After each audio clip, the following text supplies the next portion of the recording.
কিশোরগঞ্জে বিএনপির জনসভা সফল করার লক্ষ্যে হোসেনপুরে প্রস্তুতিমূলক মতবিনিময় সভা অনুষ্ঠিত হয়েছে। শনিবার দুপুরে হোসেনপুর সরকারি পাইলট স্কুল অ্যান্ড কলেজ মাঠে এই প্রস্তুতিমূলক মতবিনিময় সভার আয়োজন করে হোসেনপুর উপজেলা বিএনপি। হোসেনপুর উপজেলা বিএনপির যুগ্ম আহ্বায়ক শফিকুল ইসলাম কাঞ্চনের সভাপতিত্বে সভায় বক্তব্য রাখেন জেলা কৃষক দলের আহ্বায়ক অ্যাডভোকেট মাজহারুল ইসলাম, উপজেলা বিএনপির যুগ্ম আহ্বায়ক অ্যাডভোকেট মনিরুল ইসলাম রাজন, যুগ্ম আহ্বায়ক মোহাম্মদ মাহবুবুর রহমান, যুগ্ম আহ্বায়ক মোহাম্মদ আবু বকর সিদ্দিক।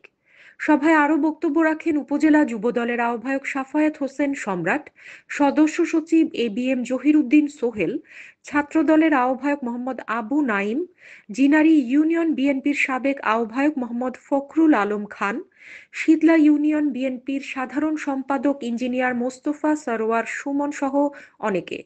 সভায় অন্যান্যের মধ্যে উপস্থিত ছিলেন উপজেলা শ্রমিক দলের সভাপতি মোহাম্মদ সাইফুল ইসলাম মেম্বার, উপজেলা যুবদলের যুগ্ম আহ্বায়ক মোহাম্মদ মশিউর রহমান চন্দন সহ উপজেলা সহযোগী সংগঠনের নেতৃবৃন্দ।